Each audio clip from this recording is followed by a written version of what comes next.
Hello everyone, I am Isha. Welcome to all in my new another video. Today we start exercise 1.2 of number system. So कल हमने last video में किया था, हमने rational number हमें कैसे निकालने हैं दो रैशनल नंबर के बीच में, ठीक है। इसके बाद अब हम करेंगे इर्रेशनल नंबर को हम कैसे एक नंबर लाइन पर हम रिप्रेजेंट कर सकते हैं, क्लियर। तो इर्रेशनल नंबर मैंने कल आपको बताया था कौन से होते हैं।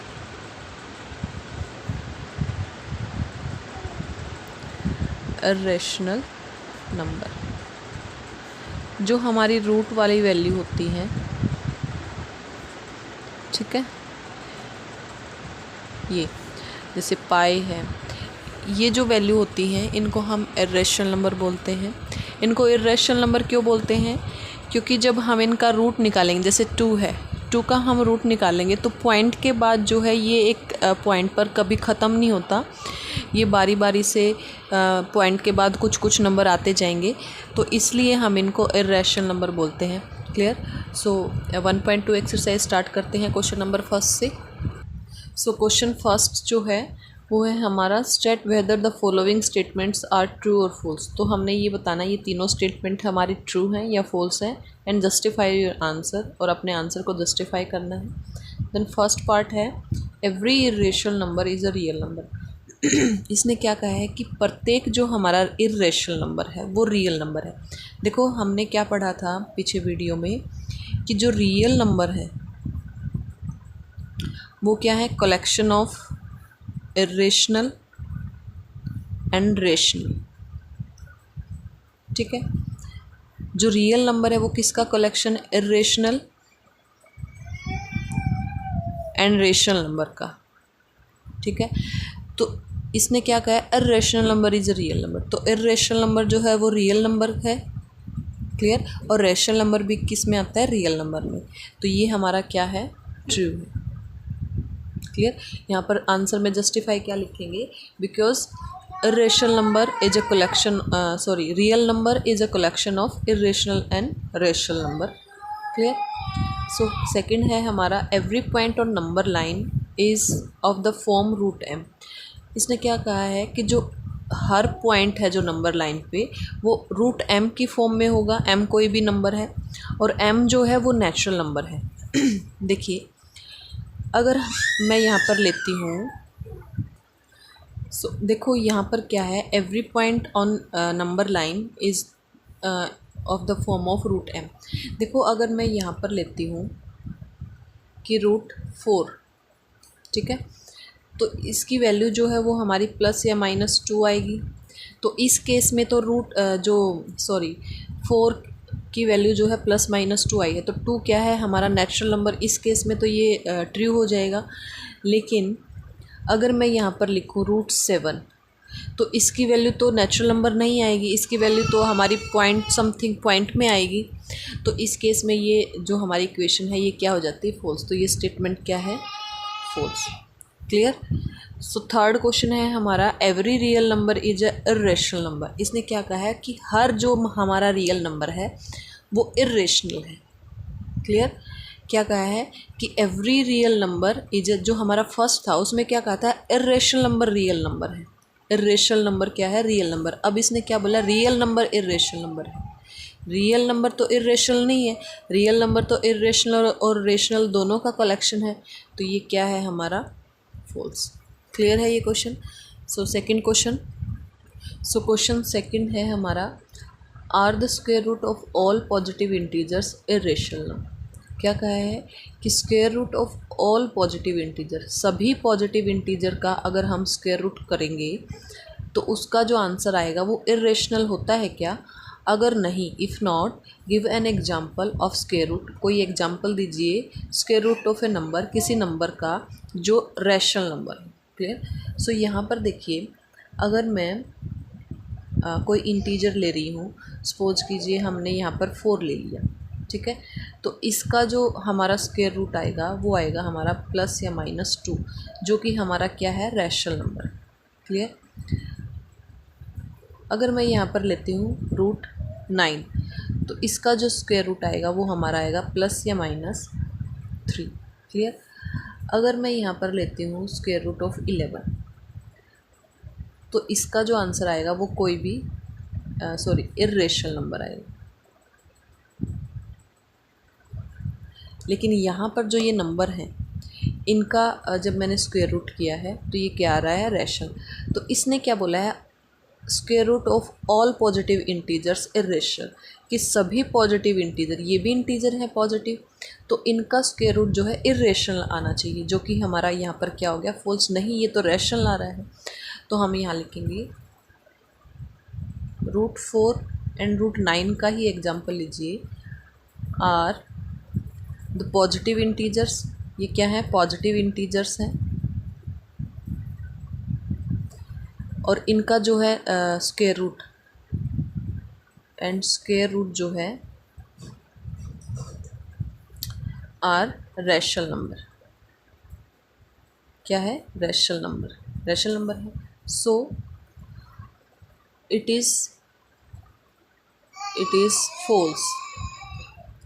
क्या फॉल्स है, that all the integers it is false that square root of all the integers are irrational। Clear, समझ में आ गया। देखो दोबारा से, इसने क्या बोला है कि square root of all positive integers, सभी पॉजिटिव इंटीजर्स का अगर हम स्क्वायर रूट करेंगे तो वो इर्रेशनल आएगा, इसने ये बोला है। लेकिन ऐसा नहीं है, क्योंकि जब 4 है, 4 एक इंटीजर है, इसका जब हम स्क्वायर रूट करते हैं तो वो क्या आता है, रैशनल। ये रैशनल ये है क्योंकि इसके नीचे 1 है तो p/q की फॉर्म में लिखा जा रहा है। 9 है तो इसका भी स्क्वायर रूट 3 आ रहा है, तो जो कि हमारा रैशनल नंबर है।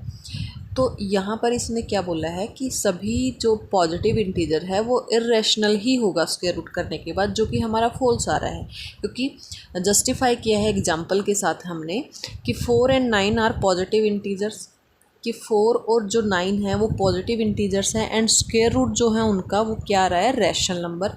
सो ये गलत है कि all the square root of integers are irrational. Clear. So move to question number 3। So question 3 में हमें क्या दिया हुआ है कि show how √5 can be represented on number line, कि √5 को जो है हम एक नंबर लाइन पर कैसे रिप्रेजेंट करेंगे। तो देखिए, आपने पाइथागोरस थ्योरम पढ़ी हुई है, उसमें हमारा क्या फॉर्मूला है कि hypotenuse square is equal to, hypotenuse जो है वो किसके इक्वल होता है, perpendicular square plus base square का रूट। आप इसको ऐसे भी लिख सकते हैं कि hypotenuse square is equal to perpendicular square plus base square. ठीक है, जब यहाँ से इसका स्क्वायर हटाएंगे तो ये यहाँ पे इसका रूट चला जाएगा। क्लियर। तो इसी थ्योरम के अकॉर्डिंग, इसी फॉर्मूले के अकॉर्डिंग हम √5 को निकालेंगे। तो यहाँ पे हम नंबर लाइन लेंगे हमारा, अच्छा हमें निकालना क्या है, √5। ठीक है, तो √5 जो है वो किसके इक्वल है, इसको हम ऐसे लिख सकते हैं 1 + 4। 4 और 1 का एडिशन जो है हमारा 5 आ जाएगा।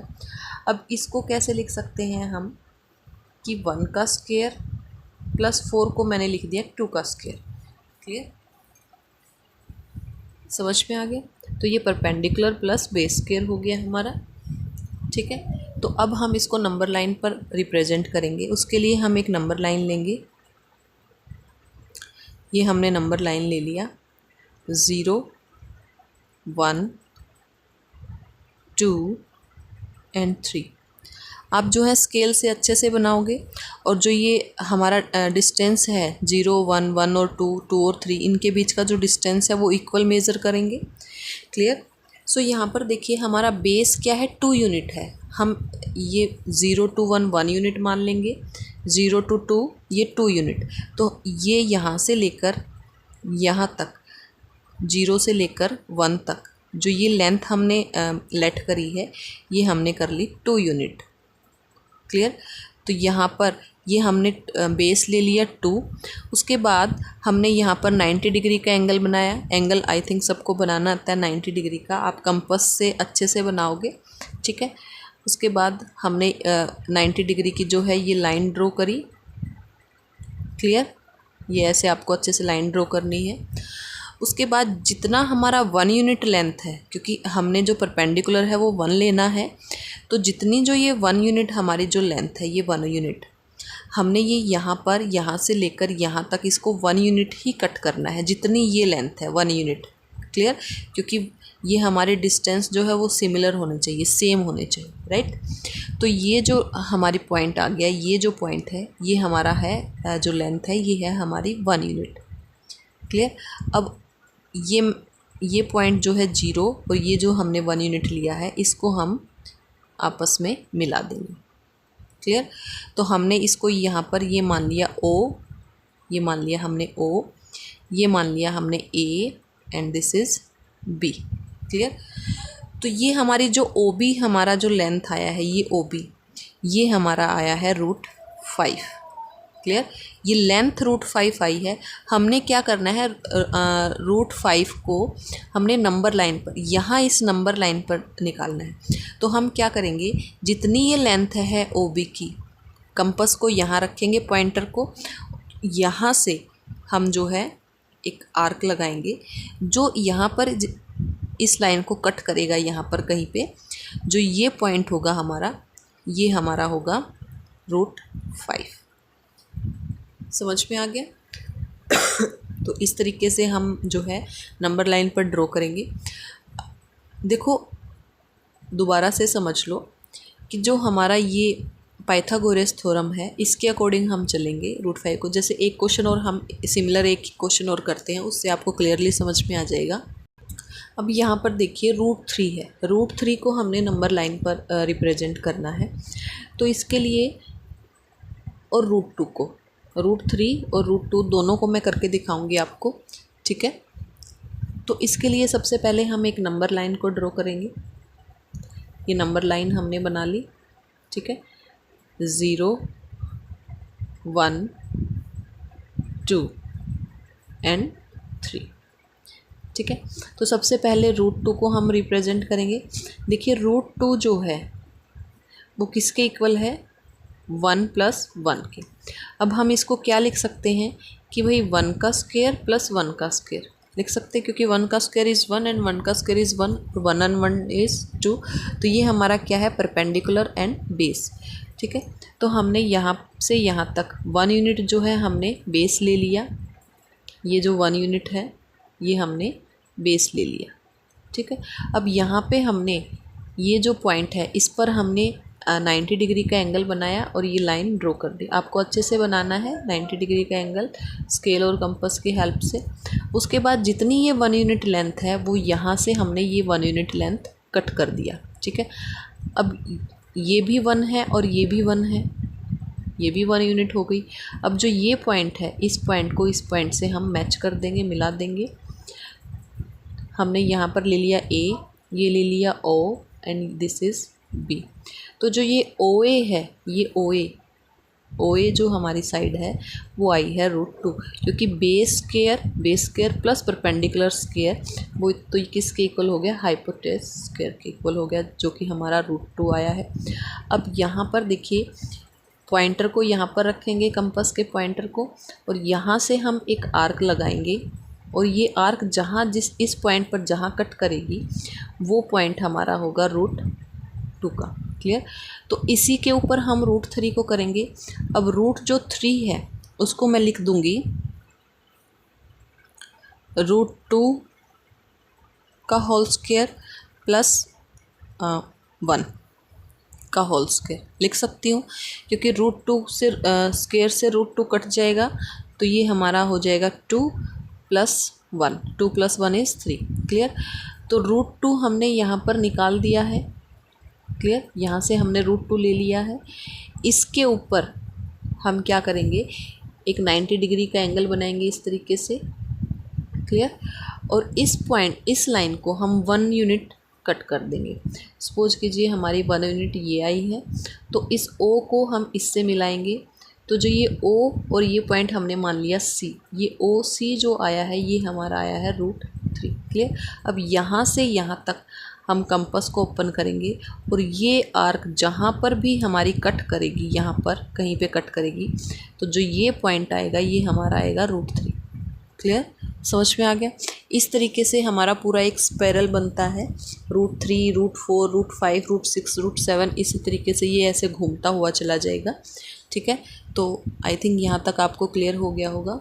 सो यहीं पर हमारी एक्सरसाइज 1.2 जो है वो ख़त्म होती है। So thank you for watching.